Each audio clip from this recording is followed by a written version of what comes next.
Everyone, जय Shri Krishna. Welcome back to my new vlog. I hope so आप सब अच्छे होंगे, मैं भी बढ़िया हूँ।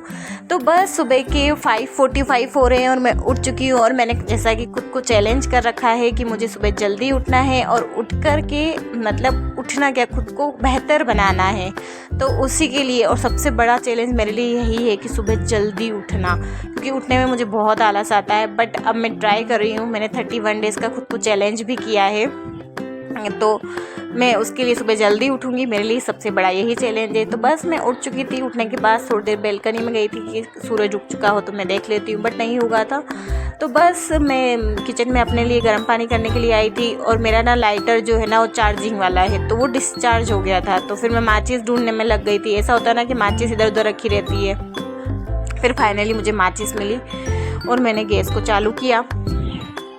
ऐसा होता है ना कि हम कभी कभी कुछ चीज़ें होती हैं जिससे पूरा डिपेंड हो जाते हैं, बट हमारी पुरानी वाली चीज़ों से काम चलता है। वैसे ही मेरे साथ हुआ। फिर उसके बाद में मैंने घर के सारे कर्टन ओपन किए और मैं फिर बालकनी में गई थोड़ी देर के लिए, क्योंकि सुबह सुबह आज ना थोड़ी तो जैसे ही मैं बालकनी में गई थी तो मैंने सूरज को उगते हुए देखा, तो मुझे बहुत अच्छा लगा। और मैं बालकनी में इसलिए गई थी कि ठंडी ठंडी हवा चल रही थी। फिर जैसे मैंने सूरज देव को देखा तो उनको नमस्कार किया और थोड़ी देर फिर मैं बालकनी में इधर उधर देख रही थी। थोड़ी देर खड़ी रही क्योंकि बहुत अच्छा लग रहा था मुझे उगते हुए सूरज को देखना। गाइस मैं आपको भी दिखाती हूँ, देखिए कितना प्यारा लग रहा है पहाड़ों से उगता हुआ सूरज। जैसे हम बचपन में एक ड्राइंग बनाते थे ना, पहाड़ और उसके बीच में से सूरज उगता हुआ, सेम वैसा ही व्यू लग रहा था। उसके तब तक मेरा गर्म पानी भी हो चुका था। तो बस मैंने चिया सीड्स मिक्स किए उसमें और फिर मैं बालकनी में ही गर्म पानी लेकर बैठ गई थी, क्योंकि मेरे विटामिन डी की भी बहुत ज़्यादा कमी है। तो मुझे सुबह की धूप स्पेशली लेने के लिए बोला है डॉक्टर ने। तो बस मैं वहीं बालकनी में धूप में थोड़ी देर बैठ गई थी। हल्की हल्की जो धूप आ रही थी। हमारे यहाँ का क्या, मेरे घर का जो है ना ऐसा है कि सर्दियों में तो बिल्कुल धूप नहीं आती, गर्मियों में सुबह शाम दोनों टाइम में एक घंटा या 1.5 घंटा ऐसा कुछ धूप आती है। बट सुबह वाली तो अच्छी लगती है। फिर उसके बाद में जैसे ही मैं यहाँ पे बैठी थी तो मुझे कुछ मनी प्लांट के कुछ ब्राउन और कुछ ख़राब पत्ते से दिख गए थे। तो बस मैं वही साफ़ करने लग गई थी। ऐसा होता है ना कि मैं जब भी बालकनी में आती हूँ, मुझे प्लांट में कुछ भी ऐसा वैसा है, कचरा वगैरह कुछ भी ऐसे डाली ख़राब ऐसा दिखती है तो मैं उसको हटा देती हूँ तुरंत, क्योंकि मुझे प्लांट लगाने बहुत पसंद है और वो ज़रा से भी ख़राब होते तो मुझे बिल्कुल अच्छा नहीं लगता। तो मैं तुरंत हटाती हूँ लीव्स को, ताकि दूसरी वाली पत्तियाँ भी ख़राब ना हो। उसके बाद में मेरे को जो सेट करनी थी मनी प्लांट, हवा चलती तो वापस से डालियाँ नीचे गिर जाती, तो मैं वो सेट करने लग जाती हूँ। और मुझे ना अच्छा भी लगता है अपने प्लांट्स के साथ टाइम स्पेंड करना, मतलब उनको पौधों को पानी देना, उनका ध्यान रखना मुझे काफ़ी अच्छा लगता है और मुझे काफ़ी पॉजिटिव भी फील होता है, स्पेशली जब मॉर्निंग में सब सो रहे होते हैं और आप उठ चुके होते हैं ना तब। फिर उसके बाद में मुझे आज ब्रेकफास्ट में बनानी थी भिंडी की सब्ज़ी और पराठे। तो बस मैंने फ्रिज से भिंडी निकाल कर मैं उसको वॉश करके रख दूँगी। ऐसा होता है ना, तो अक्सर तो भिंडी में कट करके शाम को रख देती हूँ, बट अभी नहीं रखती हूँ कि लंच बॉक्स में जानी होती तब तो रखते हैं, पर अभी ऐसा कोई लोड नहीं है। तो बस मैं सुबह ही वॉश करके उसको कट करूँगी। उसके बाद में मैंने चाय बना ली थी। फिर चाय पीने के बाद में मैं जिम आ चुकी थी। मैंने फिर से एक्सरसाइज शुरू करी है अपनी, क्योंकि मेरी काफ़ी टाइम से छूट गई थी, कभी 2 दिन हो रही थी, कभी नहीं हो पा रही थी। बट अब मैं कंटिन्यू करूँगी, मैंने डिसाइड किया है, क्योंकि काफ़ी सारे हेल्थ इश्यूज़ हो जाते हैं मुझे, क्योंकि थायराइड है, उसकी वजह से मुझे फिर अगर मैं एक्सरसाइज नहीं करती हूँ तो मेरा कंट्रोल में भी नहीं रहता है। तो फिर मैंने डिसाइड किया कि अब मैं कंटिन्यू करूँगी। इसलिए मैंने खुद को 31 डेज़ का चैलेंज दिया है कि मुझे 31 डेज़ तो कंटिन्यू करना ही है।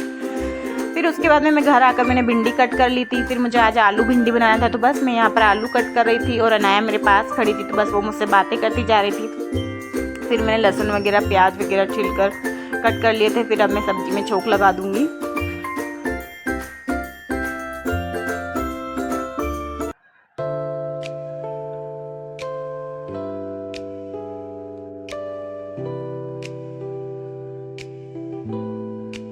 फिर बाकी सबके लिए तो पराठा और भिंडी बना दूंगी मैं ब्रेकफास्ट में, पर मैं पराठा नहीं खाती हूँ सुबह, क्योंकि मुझे ऑयल कम खाना है अभी, उसकी वजह से।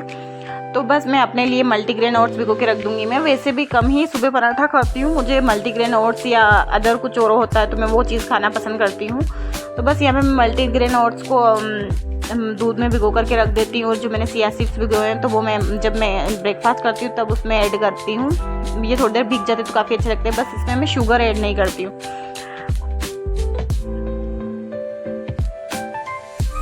तो ये तो मेरा तो सिंपल सा ब्रेकफास्ट है, थोड़ा सा काम होता है, फटाफट से दूध डाला और ख़त्म काम।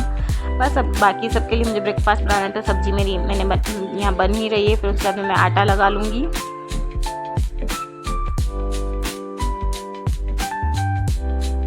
ऐसा होता है ना कि फैमिली में कुछ में बाकी सब मेंबर अगर कुछ खा लेते हैं साउथ इंडियन फूड या कुछ भी बनाओ, इडली सांभर कुछ भी तो खा लेते हैं, बट फैमिली में कोई एक मेंबर तो ऐसा होगा जिसको सिर्फ रोटी चाहिए होगी। तो वैसा मेरे साथ है। मेरे घर में बाकी मेरे देवर मेरे बच्चे सब साउथ इंडियन फूड या कुछ भी नई चीज़ बनाकर खिलाऊंगी तो खा लेंगे, बट मेरे हस्बैंड नहीं खाते हैं, फिर वो बिना ब्रेकफास्ट के रहते हैं, तो मुझे पराठा और सब्जी बनानी पड़ती है उनके लिए।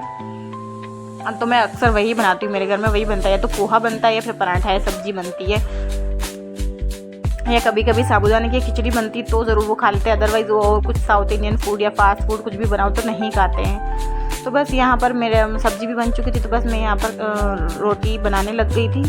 तो पहली रोटी मैं हमेशा गाय के लिए निकालती हूँ, तो बस मैं पहली रोटी बनाऊँगी, उसके बाद पराठे बना लूँगी सारे। फिर सब हस्बैंड मेरे और देवर ब्रेकफास्ट करके ऑफिस जा चुके थे और बच्चे नहा करके अपना खेलने लग गए थे, तो बस मैं अपने घर का क्लीनिंग का काम शुरू करने लग गई थी। तो मैंने झाड़ू तो पहले ही लगा लिया था, आज जिम जाने से पहले ही लगा चुकी थी मैं। तो बस मुझे यहाँ पे बर्तन साफ़ करके अब पोछे लगाना है, तो मैंने बर्तन भी थोड़े बहुत तो पहले ही साफ़ कर लिए थे, साथ के साथ अब 2-3 और बचे तो वो साफ़ करूँगी। जो सिंक वाला एरिया है उसको अच्छे से वॉश कर दूँगी। ऐसा होता है ना, सिंक वाला एरिया तो कंटिन्यू साफ़ करना होता है, अदरवाइज़ बहुत गंदा दिखता है, क्योंकि मटका भी मेरा इस साइड ही रखा हुआ होता है तो उसको तो क्लीन करना ही होता है। तो बस मैं यहाँ पर अपनी दोनों स्लेब अब अच्छे से साफ़ कर लूँगी।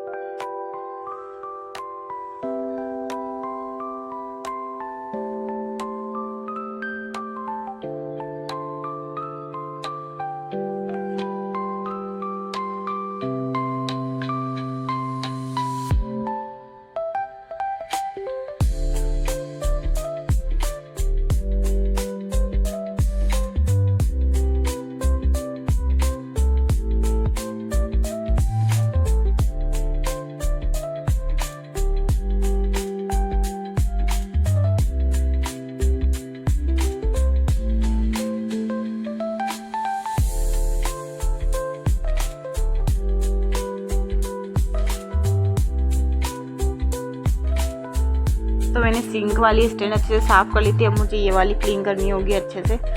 गैस वगैरह ऐसा होता है ना, मॉर्निंग में तो सारा काम मतलब सारी चीज़ें अच्छे से क्लीन करनी होती है, डस्टिंग वगैरह जो भी करना होता है वो करना होता है। फिर उसके बाद में मैं झाड़ू तो पहले ही लगा चुकी थी, तो बस अब मेरा पोछा बाकी था तो मैं फटाफट से पोछा लगाऊंगी।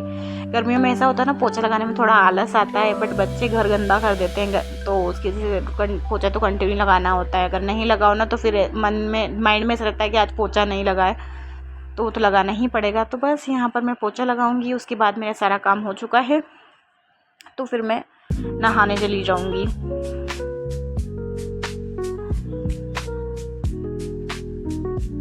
तो बस पोछा लगा के मैं नहाने चली गई थी। उसके बाद मैंने जो रोज़मेरी और वो जो सारे हेयर बालों में का जो हेयर सीरम बनाने के इंग्रेडिएंट रखे हुए थे भिगोकर, उनको बस मैं यहाँ पर बॉईल होने के लिए रख दिए थे, क्योंकि मेरा गैस ख़त्म हो चुका था तो मैंने इंडक्शन पे ही रखा था।